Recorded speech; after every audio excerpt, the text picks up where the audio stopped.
Alrighty, good morning everybody. Welcome back to Calc 3. Plan for today, I have a quiz for you on Standard 6. Then we're going to jump into Standard 7 and start talking about how to find limits of multivariable functions. Got my usual office hours on Monday, none this afternoon. And as far as homework goes, planning on Standard 7 taking today's class and Monday's class with the hope that on Wednesday we'll be ready for a Standard 7 quiz. Any questions or comments before I pass out today's quiz? Did you know that while having one wife is monogamy, and while having two wives is bigamy? If you have three wives, that's trigonometry. Alright, pass out the quiz. As per usual, you'll have about 10 minutes to work on this, and I will give you 45 seconds notice.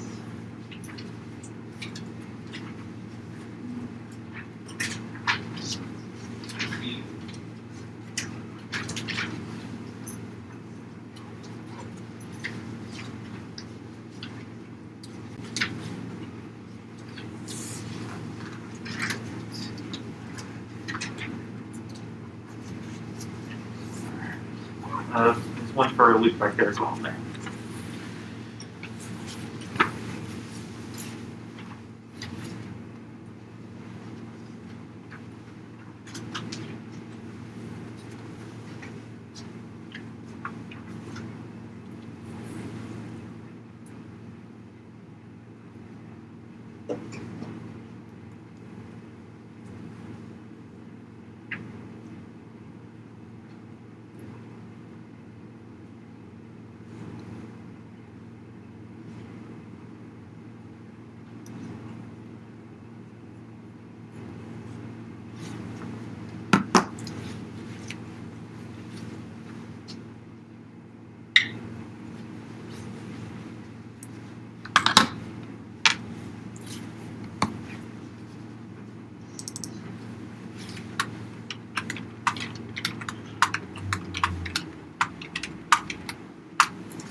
go ahead and take a few seconds to finish your thoughts.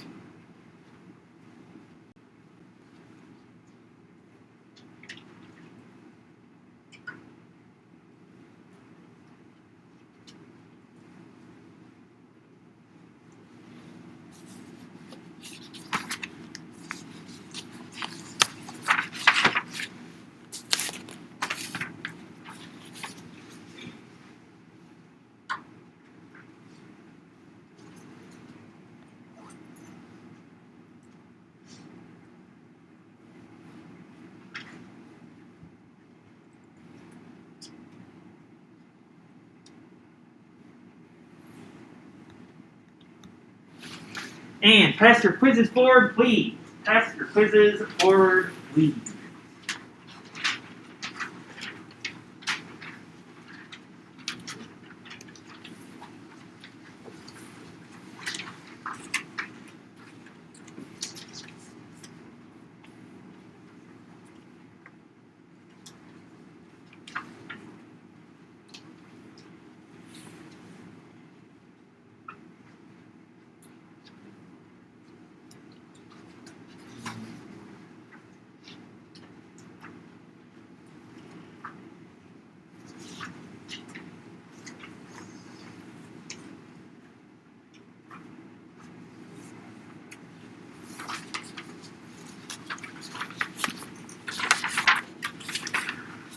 Okie dokie. So, let's start standard 7. And the idea in this standard is we're finally going to dive into the more calculus side of multivariable calculus. And we're going to be looking at how to take limits of multivariable functions. And specifically, in today's class, by the end of class today, I want to look at this thing. The limit as x comma y approaches 0, 0 of x squared divided by x squared plus y squared.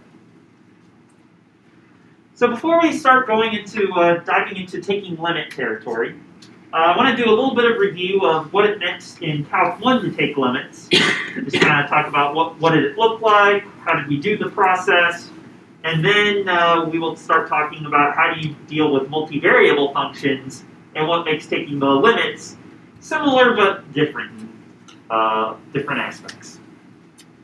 So to start off, we're going to do a little bit of Calc 1 review here.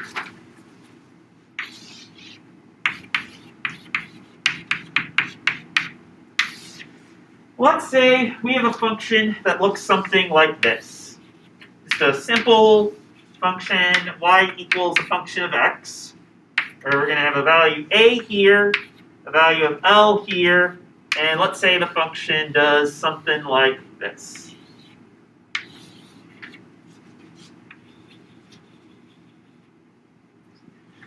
I claim that looking at this graph, we can say that the limit as x approaches a of this function, where a is just sort of an x-coordinate, is going to be equal to L.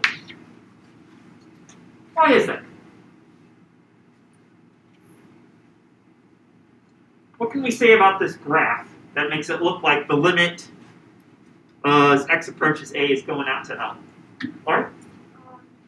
The graph approaches L, like when you're going to, when you're like on the left side of A and you're moving towards the right side, it pushes out, and then it does the as you start from the right side and move towards the left to L and A. Yeah, that's exactly it. As x gets really, really close to a, if you look at values of x that get really close to a on both the left side of a and on the right side of a, all of our y values are getting really, really close to L. So in other words, limit as x approaches a of f of x equals L, since as x gets close to a on both sides, on the left and right, f of x gets very close to L. Meaning if you look at values, if you look at the y values corresponding to points that are really near A in terms of their x coordinates, all points whose x-coordinates on this graph that are really close to A are going to have y-coordinates that get really, really close to this y-coordinate of L. Even though at x equals A itself, the y value is completely different. The thing about the limit is, the limit doesn't care about what happens at the point itself. It's what happens nearby at x equals A that determines what the limit of your function is going to be. So, what would be different if I erased this filled in dot here and instead just filled this in? Would the limit as x approaches A of this function still come out to be L? Lindsay, what do you think? Yeah, it would. This time, though, the function's going to be continuous at L. That's labeling my function. This time, the function's going to be continuous at L, or at A, meaning the value of the function at A is equal to the limit as x approaches A, but whether or not that dot is filled in here or here doesn't affect the limit.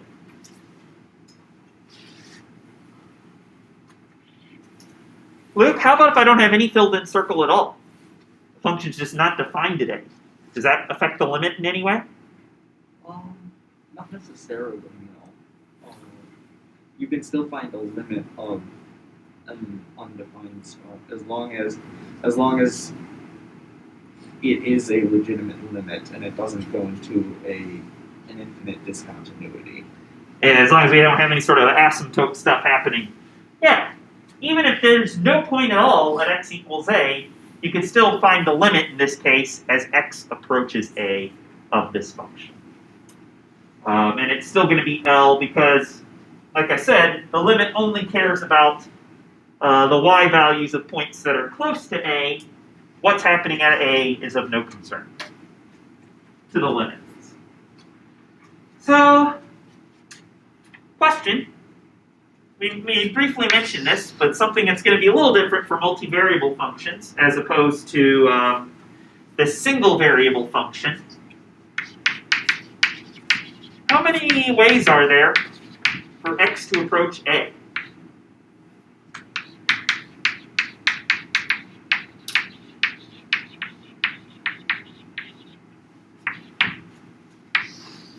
Meaning, we say that x can get close to A, and we care about what happens as x gets close to A when we're looking at the limit. But how many different directions can x approach A from in this graph?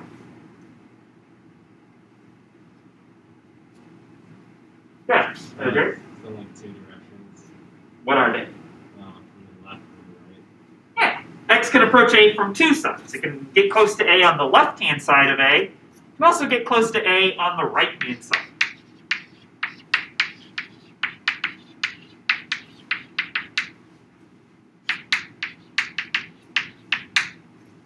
So it's not. So when we talk about the limit as x approaches A, we have to keep in mind that there's multiple ways to do that. You can go to A from the left, you can go to A from the right. What happens if x approaches, if the limit is different from different directions? So let's say we had a graph like this, where at A, the limit from the left turns out to be different from the limit on the right.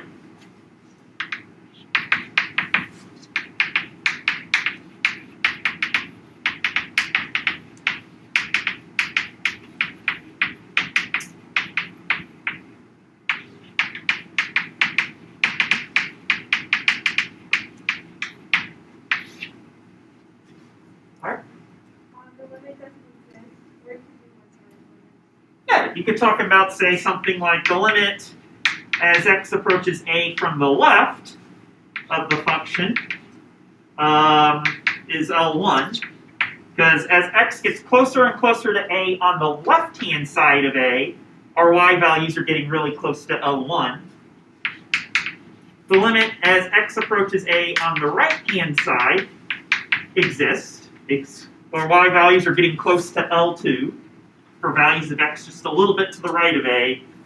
But if we don't specify a direction the limit does not exist, since it's not the same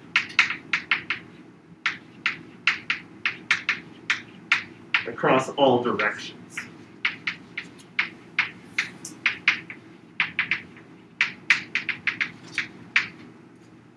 So what this means is, if you want your limit to exist without specifying a direction, just limit in general as x approaches a of this function, it better be the case that as x approaches a from both of the two possible directions, our y values have to all be getting pretty close to null. Any questions or comments about the sort of Calc 1 review before we jump into the new stuff? So this is something I expect you've probably seen before in a previous Calc class. May not have seen for me necessarily, but these are kind of how the Calc 1 / Calc 2 limits typically work. You can have a limit from the left, a limit from the right, and in order for the two-sided limit to exist, they have to be equal to each other. So now I want to talk a little bit about what happens if we look at a multivariable function, one like this. Limit as xy approaches 0, 0 from two different sides.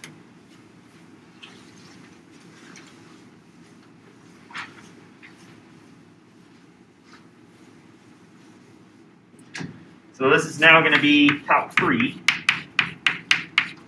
Stuff I don't expect you to have seen before. So Calc 3, we oftentimes will do limits like this, where instead of just having a function from R to R, we'll oftentimes have a multivariable function. And the ones I'm going to be focusing on are going to be functions going from R2 to R. Mainly because, as we saw in Standard 6, those are the sorts of functions that we can graph. Z as a function of both x and y coordinate inputs. So, when we talk about a function from R2 to R, our inputs to our functions are not just going to be scalars anymore. So we're not just going to write out our limit as saying, what's the limit as scalar x approaches scalar value a? This time, when we talk about limits, we're going to say, what does it mean to take a limit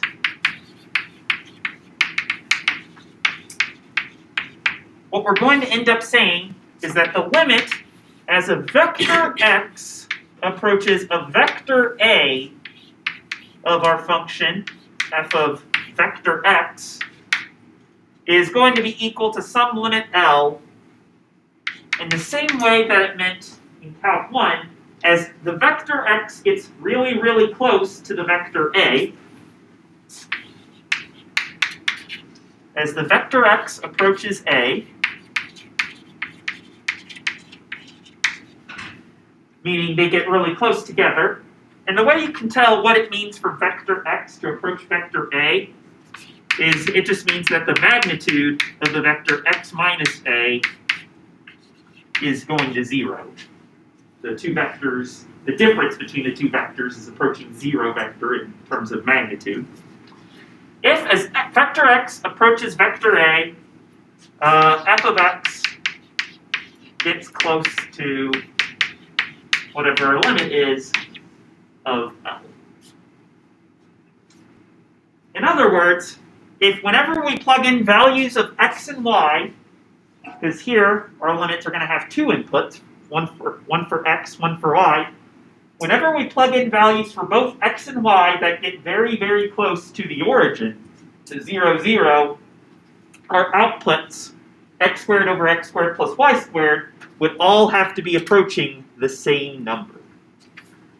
And when we say as x approaches A, one thing that we should clarify is that x can approach A from all possible directions.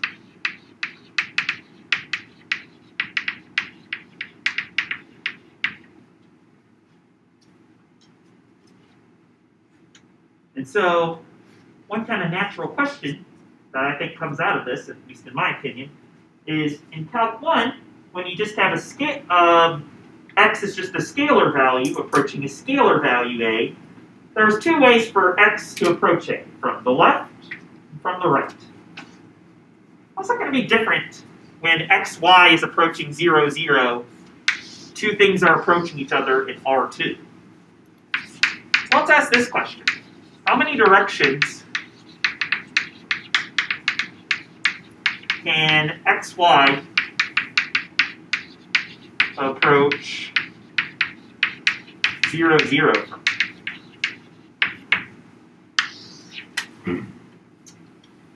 Meaning, draw out a little graph here. If we're in the xy plane, and we're looking at how many different directions are there that we can go to the origin from in this plane, how can we get close to the origin? I'll give you a couple tasks to start. One way we can, xy could approach 0, it's supposed to be a 0, not a 6, from, is if it does it vertically. If we look at what happens as if we get close to the origin, just traveling along the y-axis. That would certainly be one direction that xy could approach the origin from. Just go straight up to the origin, or straight down. What would be another example of a direction that xy could go to the origin from, other than just doing it vertically?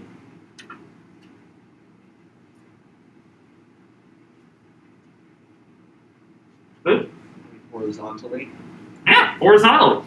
We could have vectors xy getting close to 0, 0, approaching from the left or from the right. Come in from the right, come in from the left. Are there any other directions? Meaning, are there any other sort of arrows or anything I could draw in the xy plane that would approach the origin?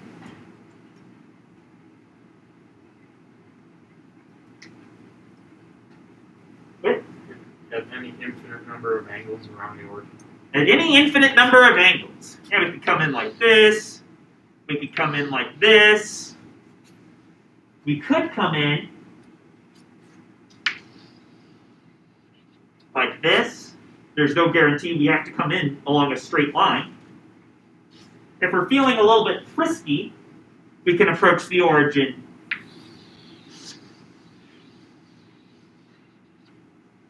in a spiral. There's a lot of different ways for xy to be able to approach the origin in the xy plane. A lot more than there were for x to approach a when x and a are just scalar values. So if we were to try and answer the question of how many different directions can xy approach the origin from, what would be kind of the total number of directions, do you think?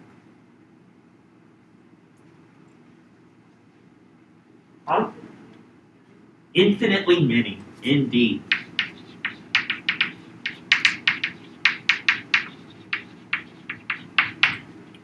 Gadzooks. And so, when you're finding limits of multivariable functions, the idea of check all directions, check from the left and from the right in Calc 1. If you get the same limit, then the total limit is just that value.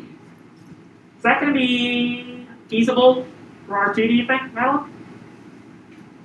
If we want to define that the limit exists, check every possible direction? Yeah? You want to check infinitely many directions? I'm going to say, it's not going to be so easy as to just check every direction manually like it was in Calc 1. Moral here is, we can't show a limit exists anymore by checking every direction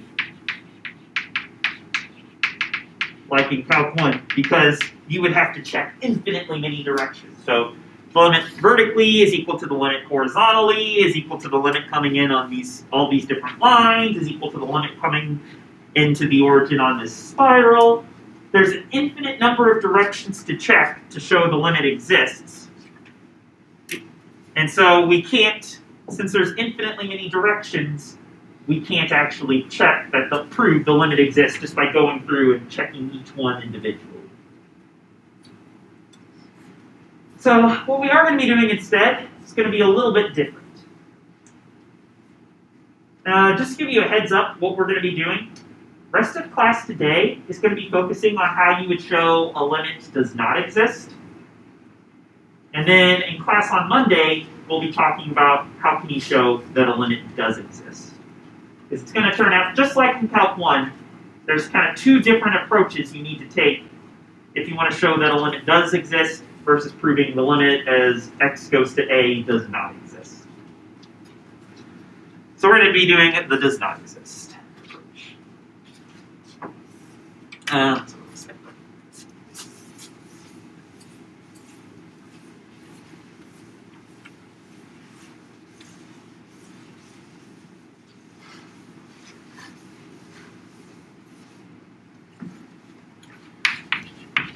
So going back to Calc 1 mode for just a second, if we wanted to show that we have some function f of x, just like the one over there, looks something like this.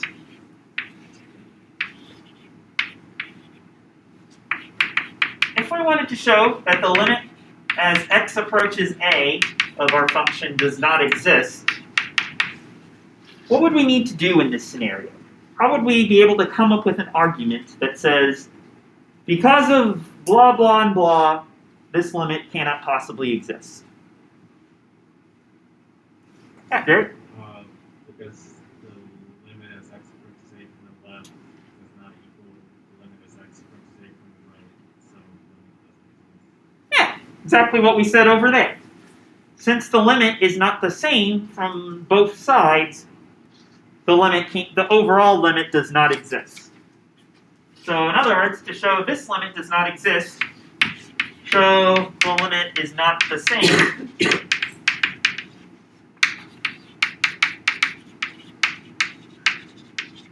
across all directions.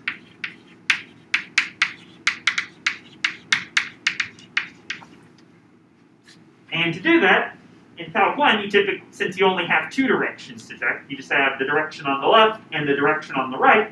As long as you can show those two directions are not equal, the limits, then overall limit does not exist. So we're going to be generalizing this approach to sort of this Calc 3 function. Spoiler alert, this limit does not exist. And what we're going to be doing is looking at trying to evaluate that limit as xy approaches the origin from different directions.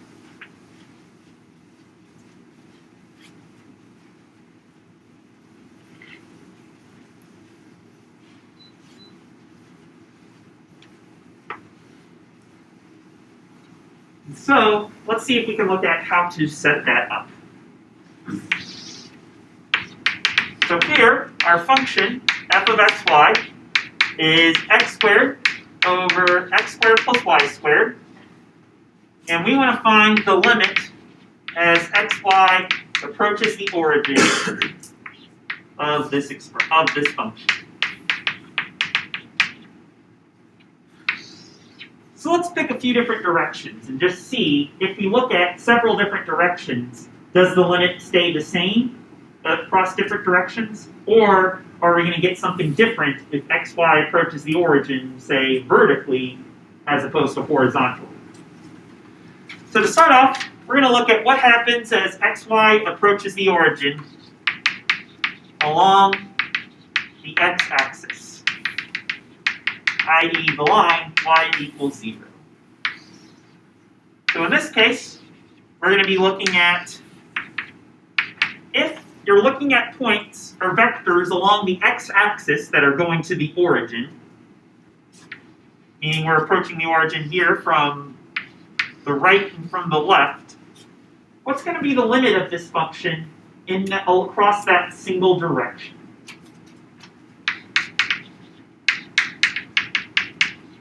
Typically, when you're looking at a direction, when you're kind of specifying, I only want to look at the limit along a specific direction for a multivariable function, you just kind of write in underneath your limit something like along y equals 0.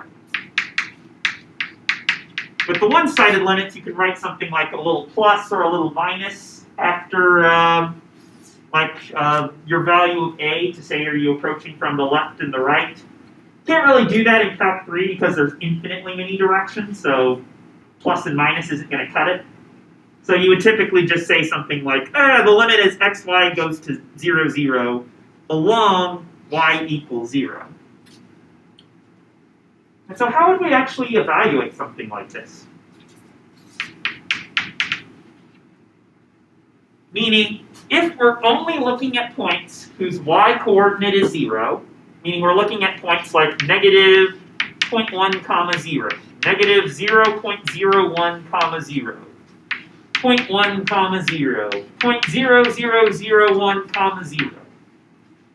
Meaning, if x comma y is getting really, really close to the origin, but we're only looking at points whose y-coordinate is equal to 0, meaning we only care about points where y is already 0, how could we rewrite this limit in a way that would account for the fact that all of our y-coordinates of the points that we care about, at least for this direction, happen to be equal to 0 already? Avery?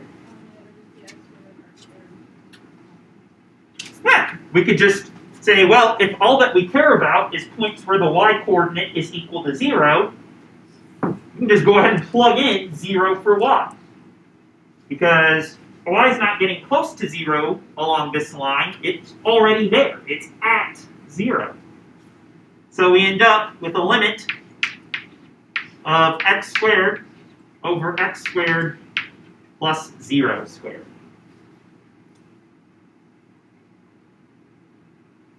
By the way, what are we taking the limit of here? If we're already setting y to be equal to 0, then we're not going to take a limit anymore as x comma y approaches 0 comma 0. What's going to be approaching what in this limit? We're just setting all of our y-coordinates to be equal to 0. Yeah? Limit as x approaches 0. Yeah, y isn't approaching 0. It's already there. We can just write this as the limit as x goes to 0. And now, so we simplify this down.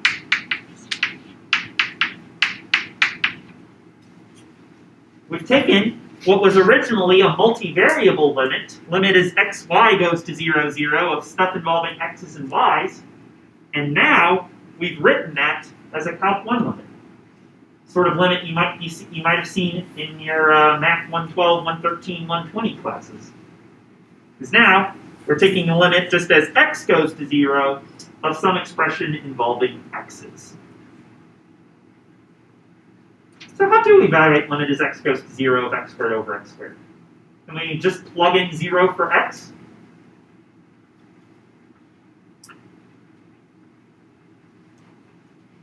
Holly, you shaking your head? Because if you plug in 0, it's 0 over 0. Okay. Never want to divide by 0. You especially never want to take 0 divided by 0, so we can't just plug in 0 for x. Oh, I should have first asked, sorry, I meant to ask this right away from the start. Can we plug in 0 comma 0 for x and y here to evaluate limit? Turns out the answer is no, because you'd be divided by 0. So what could we do instead of just plugging in 0 here for x if we wanted to evaluate this limit?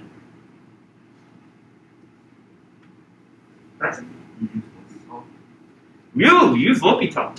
Okay, I was going to do something a little bit more simple, but that's something we could do here, because the top and the bottom are both going to 0. So if we use L'Hopital's rule, I'm going to write L apostrophe H above my equal sign to say we're using L'Hopital.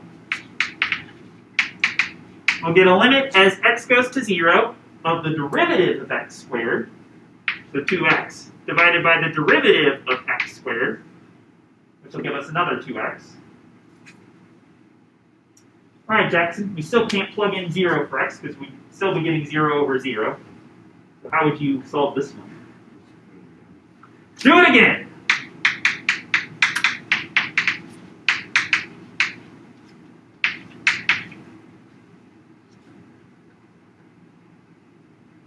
And now we don't have any x's, so 2 over 2 turns out to be.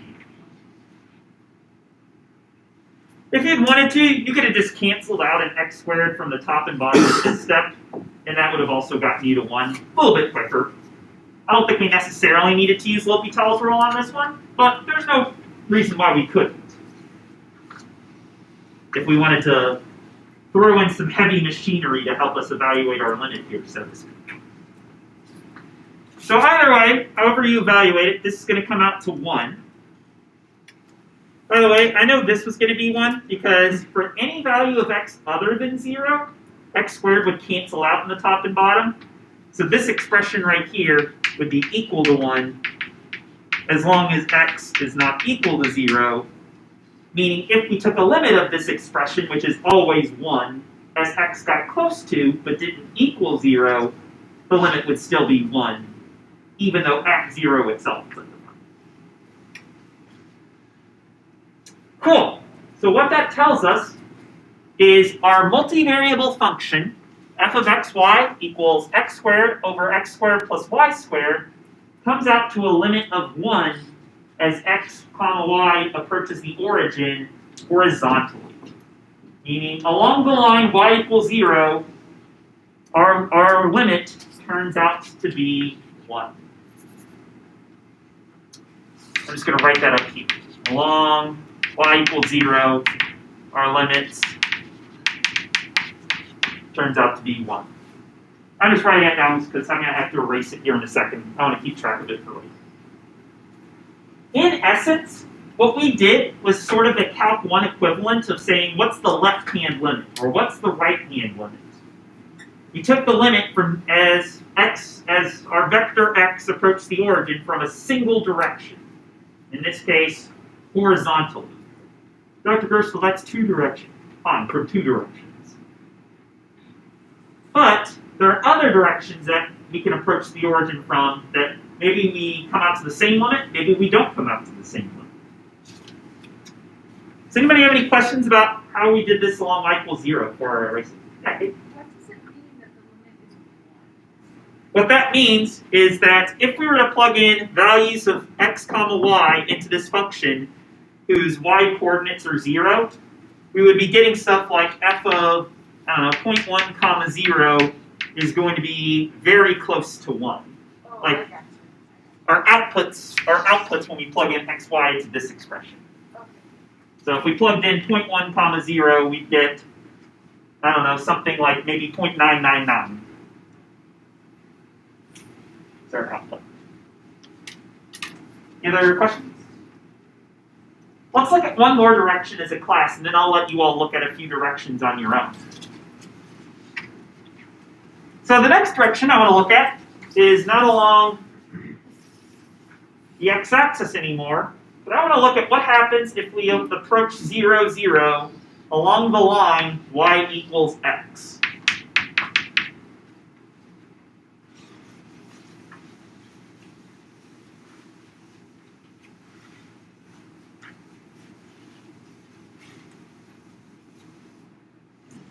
Because that's certainly a direction that you could approach the origin from, just coming in kind of from like a 45-degree angle to the x-axis, from the top right or from the bottom left.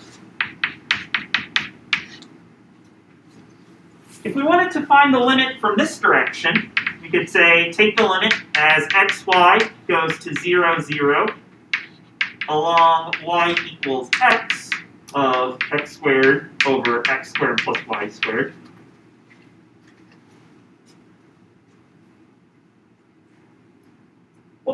How could we set this up? Or rewrite this expression so we're only looking at points whose x and y coordinates are equal to each other.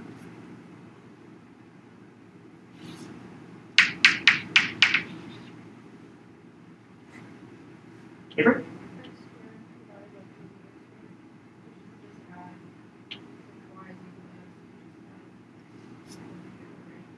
Okay, so what you're proposing is that since we only care about points whose x and y coordinates are equal, meaning you're going to be plugging in things to the function like 0.1 comma 0.1 or negative 0.2 comma negative 0.2.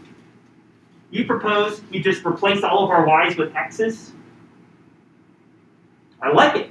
Yeah, because in this direction, where we only care about points now whose x and y coordinates are equal to each other, we're going to be taking, we could just say, yeah, I'm just going to swap out all my y's with x's. Before, when y was equal to 0, we just swapped out our y's with zeros. This time, if y is equal to x, we could just swap it out with x's to get x squared over x squared plus x squared. And Avery, if you did that, what would you be taking the limit as what goes to what in this case?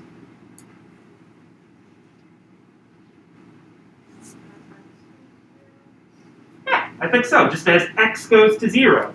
Because if your two variables are equal, you don't need x comma y to approach the origin anymore, because this expression doesn't have any y's in it. You just set it up to be a limit as x goes to 0. If you wanted to, you could write this out, if you'd like, as limit as y goes to 0 of y squared over y squared plus y squared. That would be, if instead of replacing your y's with x's, you just replace your x's with y's.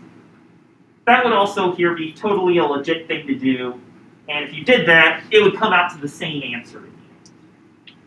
So whether you replace y with x or x with y, doesn't really matter in this context. I'm going to go with the x approach then. So it's going to give us a limit as x goes to 0 of x squared over 2x squared. Because x squared plus x squared will combine to give us 2x squared. What can we do if we wanted to evaluate that limit? No. Walk over here and get this half the class involved. I'll have been a little bit quieter. If we wanted to take a limit as x goes to 0 of x squared over 2x squared, now what could we do? We do L'Hopital's rule again. God, you all really like doing L'Hopital's rule, huh? Yep, we could use L'Hopital's rule. You could simplify it. How so? There's an x squared in the top and bottom, so you could just cancel those out to get 1/2. That's probably the easiest way to do it, is just cancel out x squared in the top and bottom. If we wanted to, we could use L'Hopital's rule, and that would give us the same answer. It would just take a couple of extra steps. But there's nothing wrong with it here, because we do have another situation where both the numerator and the denominator are going to 0 here, as x approaches 0. I'm going to do the old swoosh swoosh, and just say that this limit is going to be 1/2. Because for any value of x other than 0, this expression, x squared over 2x squared, will be equal to 1/2. And like I keep saying, the limit as x approaches 0 of this expression only matters near 0, not at 0 itself. So we got a limit of 1/2, which is interesting. Because along y equals x, we're going to get the same limit as we did along the line y equals 0. What's up with that?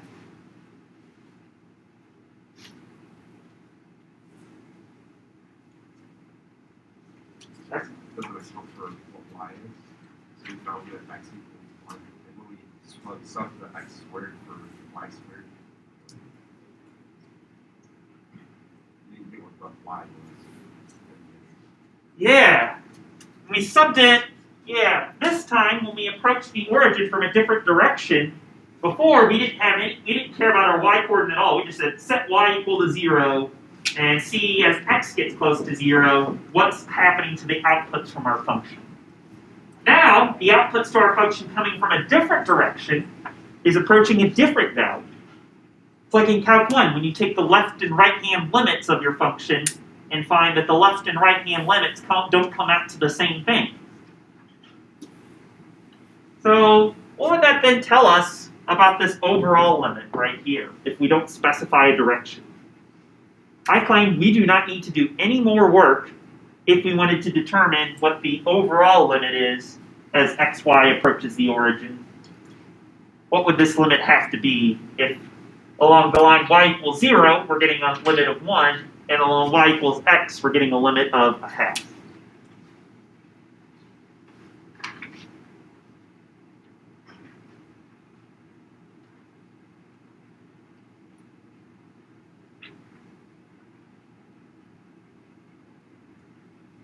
Okay? That doesn't exist. Overall limit does not exist. Because it's not the same from all directions. So this limit right here does not exist since it's not the same as xy gets close to, approaches 0, 0 from all directions. And in general, that's going to be your strategy for showing a limit does not exist of a multivariable function. It's going to be find two different directions and show that the limit is not the same across those two directions. Just like in Calc 1, to show a limit doesn't exist, you would show it's not the same from the left and from the right. So since we're going from R2 to R, is that why we're changing from like the limit as xy approaches 0, 0 to x approaches 0? Yeah, so in Calc 1, it's just the limit as single variable approaches single number 0 because it's a function from R to R. The inputs are just scalars and the outputs are scalars. Here, we're still having scalar value outputs, hence why the limit is coming out to a scalar value if it exists. But our inputs are two-dimensional vectors since they're in R2, and that's why we're taking a limit as two-dimensional input approaches fixed two-dimensional value here. Because we're thinking of these as sort of being inputs to our function, which are always going to be two-dimensional for this function at least. Yeah, good question. So even though we've already determined this limit does not exist, I want you all to have a little bit of practice on your own finding these sort of limits along specific directions. So if you flip the page in the packet, I give you 3 more directions. And I'm going to challenge you to find the limit across these other 3 directions. Specifically, what's going to be the limit along the y-axis, meaning as x equals 0. So what's going to happen to our limit if we approach the origin vertically? What's going to happen as we approach the origin along y equals square root of x? Along y equals square root of x. So in this direction, kind of coming in along the square root function arrow. And finally, what's going to be the limit as y approaches 0, 0 along y equals 1 over x? So along this hyperbola.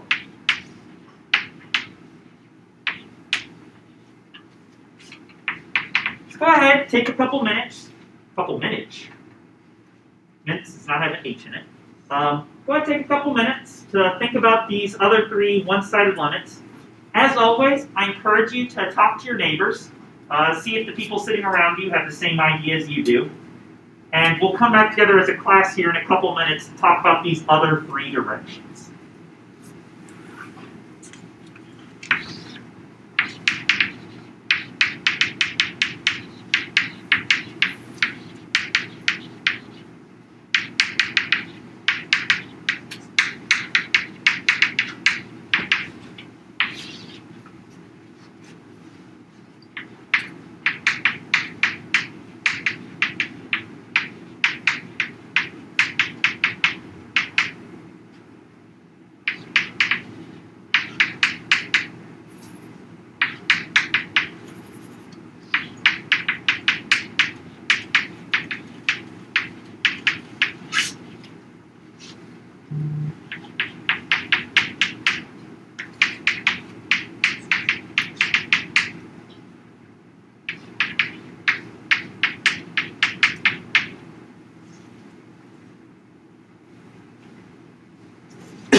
After we look at these directions, we'll look at a graph of this of the 3-dimensional surface and see what we can see in looking at the graph.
As always, if you feel stuck on something, you are free to flag me down or turn to the people sitting around you. And if you think you have answers to all three of these, I want you to turn to your neighbors and see if they agree with your answers.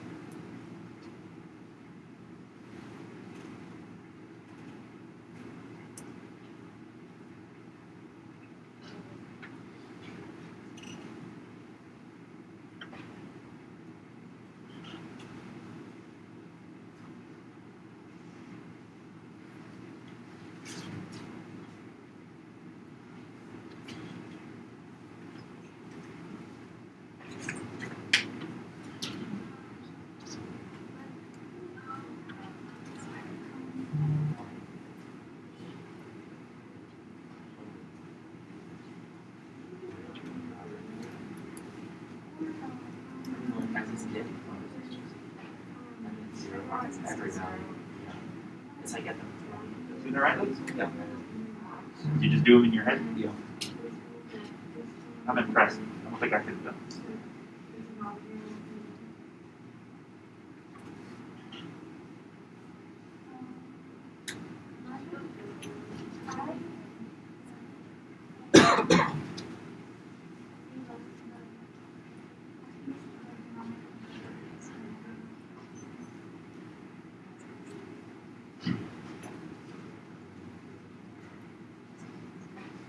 So that's excellent. The two of you share ideas with each other.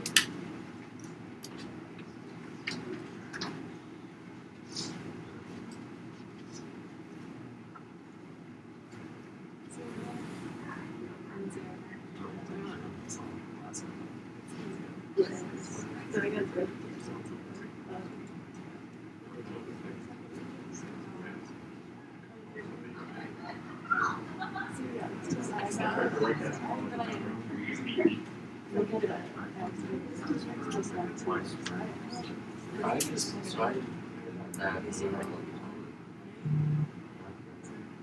Yeah. Yeah, you're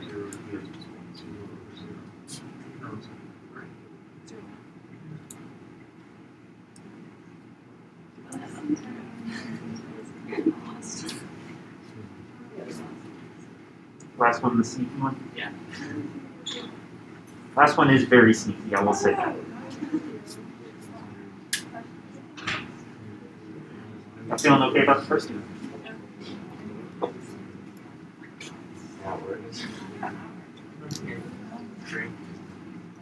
With that, y'all doing okay?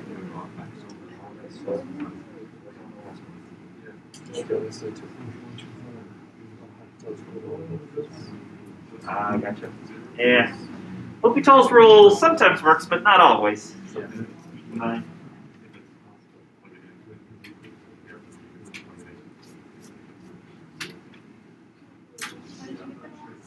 Well, that was 0. I didn't think so. Hang on, I'm busy. Looks like everyone else got 0.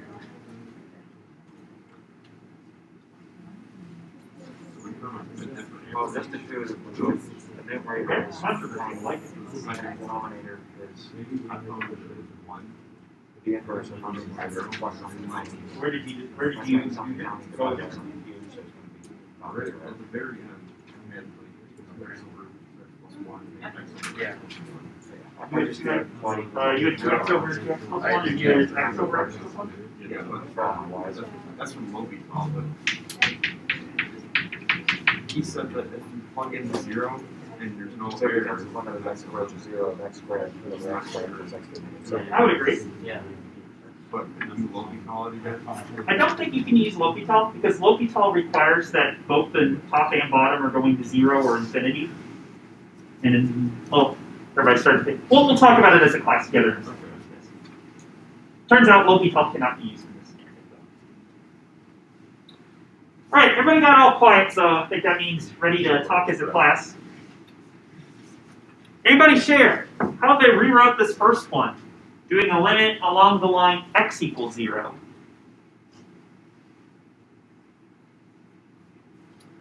Doc, you got to share your thoughts on this one? Sure. You can plug in 0 for the x's. Okay. And if we do that, we'll get 0 over 0 plus y squared. And what are we taking a limit of this time? Then it would be the limit as y approaches 0. Limit as y goes to 0. I would agree. How do we evaluate this limit? Partially I just did this geometrically in my head, but I think you'd still be able to use L'Hopital's on this one. Although I don't know that that's how it's... No, what how Good. actually- It would go to 0 over 2y. And then doing it again, it would go to 0 over 2. Yeah, it would. Fun fact, I didn't use L'Hopital's rule on any of these myself. So it's not wrong to here, though. Actually, at this point, you just plug in y equals 0. Or no, you can't. Why am I saying that? If you look at this, it's just going to be 0 over y squared. Sorry, I'm thinking of the next one. Take a limit as y goes to 0 of 0 over y squared. This is always going to be equal to 0 for any value of y other than 0.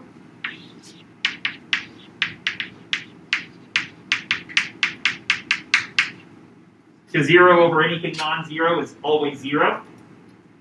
And so, since you're only looking at a limit as y approaches 0 of this expression, 0 over y squared, you could just say, it's a limit of things that are always going to be 0 close by, if not at 0 itself.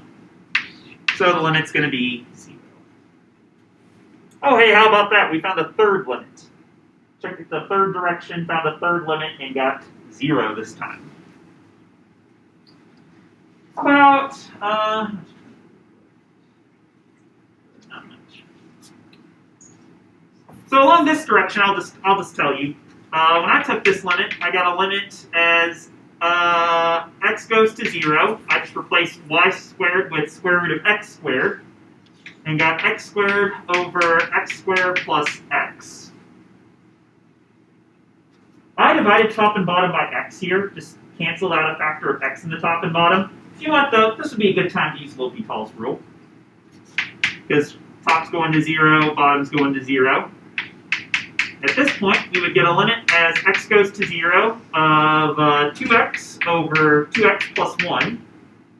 And now, we cannot use L'Hopital's rule again.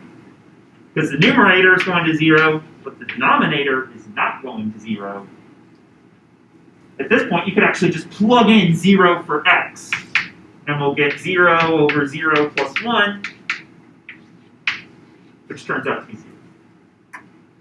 You can't use L'Hopital again because to use L'Hopital, both the top and bottom have to go to 0 or to infinity. And finally, this direction, I don't need to do any algebra at all. Does not exist. And the reason why is very subtle. How close can you get to the origin along y equals 1 over x? Does that actually approach the origin at all? It does not. This goes to the origin. This goes to the origin. They pass through the origin, in fact. Y equals 1 over x, you can't approach the origin along. So the limit on this direction, it doesn't make any sense. Since xy can't approach 0, 0 along this direction. So you got to make sure when you look at it, it's not just, even though there's infinitely many ways for x, y to approach the origin, you got to pick a direction that it actually approaches the origin from, or the limit just does not exist. And lastly, I just wanted to take a quick look at a graph of this function, just so we can sort of see what's going on here. If you actually look, you can actually sort of see how as xy approaches the origin from all these different directions, the output z values are going to different values here versus along here versus along the line y equals x. It's going to a half. You can actually sort of see how the limit is not the same across all directions. It sort of looks, the computer program tries to make the limit look like it exists and is maybe a half, but that's because the computer program can only really graph continuous things. So it tries to smooth out the rough edges of this graph a little bit more than they actually are. All right, that's it for today. When we come back on Monday, we're going to talk about how to show that a limit does exist, rather than showing that it does not exist. Hope you all have a good weekend. See you all on Monday. Sorry to go a couple minutes over today.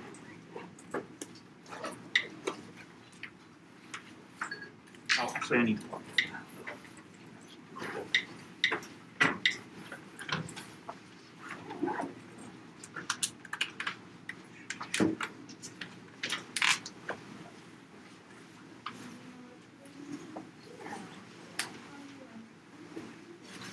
Dr. Drexel, with the last problem, you just have to look at it. Typically, you would only pick directions that you know happen at that previous point. I just gave that to you as a bit of a curveball, Right, okay. so just to show that like it's not always just a matter of plugging things in. You have to have a direction actually. It's sort of like the equivalent in top one saying, what's the limit as x approaches 3? I'm going to check to the right of 27. Doesn't really make sense for checking at the point. Okay. So yeah, you normally, I'm not going to, I wouldn't ask you that on like a quiz or test. I just wanted you to make a point here. But in general, if you were given a limit and asked to show it does not exist, it's up to you typically to find directions to go from. And typically the easiest is do it vertically, horizontally, Y equals X or something like that. something simple and not these sort of crazy curves that may or may not pass through.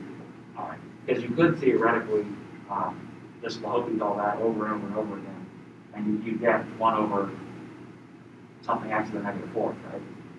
Yes, you could actually get that limit to come out to a number if you just plugged in 1 over x for y. It could come out to a number, but that number wouldn't actually be a limit, wouldn't really represent a limit along any direction. Okay. And I guess that would be undefined anyway. So would that be the same thing as saying the limit doesn't exist? Well, if you were to show that, if you could show that the limit does not exist along an actual direction, then that would show the overall limit does not exist, yes. Okay. But you can't show that a limit does not exist at the origin by showing it does not exist along some curve that doesn't go near the origin. Because you could, if you located it a bunch of times and then got 1 over something x to the negative 4th, you could say that that's equal to x to the positive 4th or something x to the positive 4th over 1. And then that would just go to 0, I guess. Okay, so I think that's why I was getting 0 algebraically. I just didn't think of that right. Yeah. So you can get 0 algebraically, it just doesn't mean anything as far as the limit. It's like an extraneous value for. Yep. Okay. So I was hoping to talk a bit more about that at the end of class, but then looked up and realized we were out of time. All right. Well, thank you. No problem. Yeah, no, good question. Glad you asked.